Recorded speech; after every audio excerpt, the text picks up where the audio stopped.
Joining me is the political panel, Cameron Milner, former Chief of Staff to Labor leader Bill Shorten, now Director of GXO Strategies, and Michael Costa, former New South Wales Labor Treasurer. Cameron, how bad is this for Anthony Albanese? I should just repeat that he says he denies having rung Alan Joyce directly, but is silent on whether he or his staff rang anyone else. Well, it's about as bad as it can get, Andrew, as bad as it can get. I mean, this is a bonfire of the vanities for Albo. I mean, this has taken 4 days for him to come clean with a part answer, The simple thing is he should have turned it down anyway because he's the Minister for Qantas. The Minister for Qantas was taking freebies from the very airline he was regulating. That's why he breached the Ministerial Code of Conduct. That's also why the National Anti-Corruption Commission actually has to investigate this. If Albo had a shred of decency and had nothing to fear and nothing to hide, he'd self-refer.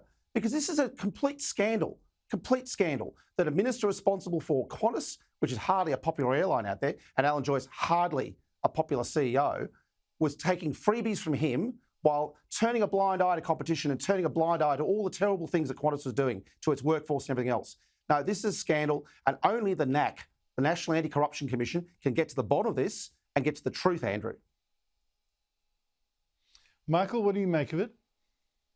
Well, I think politically this is absolute dynamite. I think that you've got a Prime Minister that now is in trouble politically, and it will be less popular than his party if the way things are going. Look, the perception is going to be out there that Albo is more interested in perks than he is in policy. He definitely has to clear the air. That statement there doesn't clear the air. It basically leaves open whether somebody else contacted on his behalf, and he needs to clarify that. I don't have a problem with upgrades for work purposes. The problem here is the upgrades for private travel, and that's let's not avoid the issue. That's the real issue here. And there's a secondary issue to do with Qantas itself and its operations, and I think that's the purpose of the point of the whole book that has just been released. Qantas has been using an operation to peddle influence, and that needs to be dealt with. How many people are on the Chairman's Lounge list? They ought to declare it. It's a public company.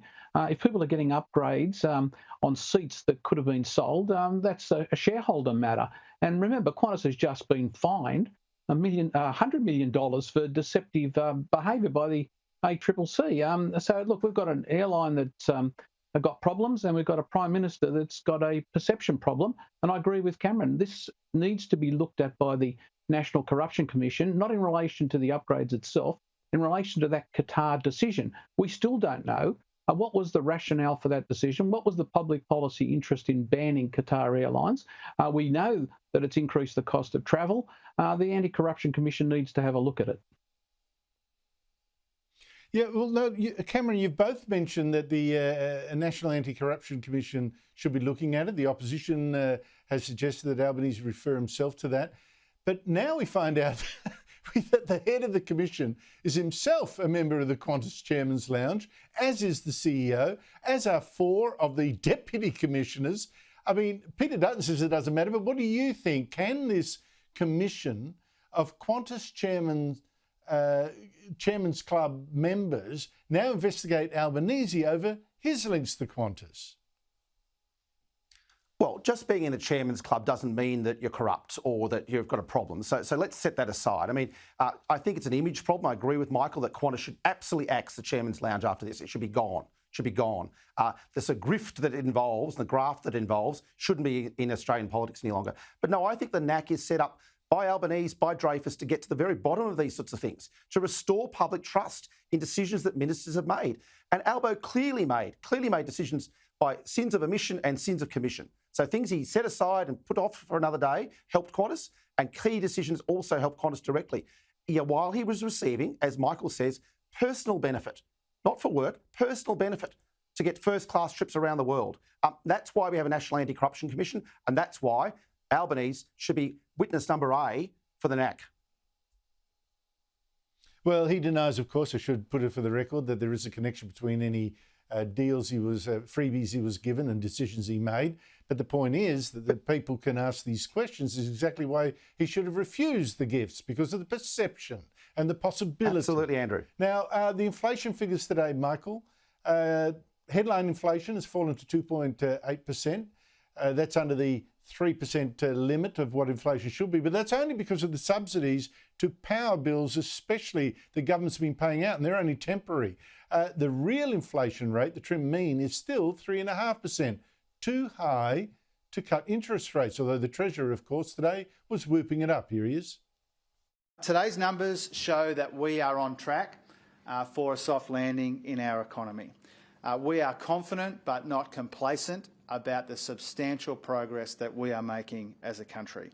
Inflation is back in the band. Michael Costa, they are coming down, so that is good. But what do you make of the figures and the chances of an interest rate cut before the election?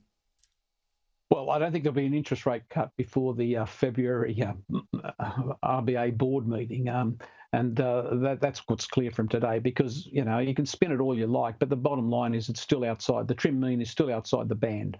And we've also got a very buoyant labour market, and we saw those recent figures in the labour market showing that it's still very buoyant. I think you'll be very optimistic to think we're going to have one this year.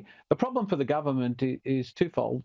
Firstly, if they get a rate cut after the February meeting, I still don't think that's going to be enough. It's likely to be a small rate cut, and while they can argue whatever they like, in terms of the hip pocket, it's not going to make much difference. And secondly, they've got a set of deficits coming in budgets going forward, and that will be taken into account by the Reserve Bank in terms of spending and demand in the economy. So I think they're in a difficult situation. I noticed that the Treasurer started talking about the soft landing rather than interest rate cuts. So he clearly doesn't expect one either.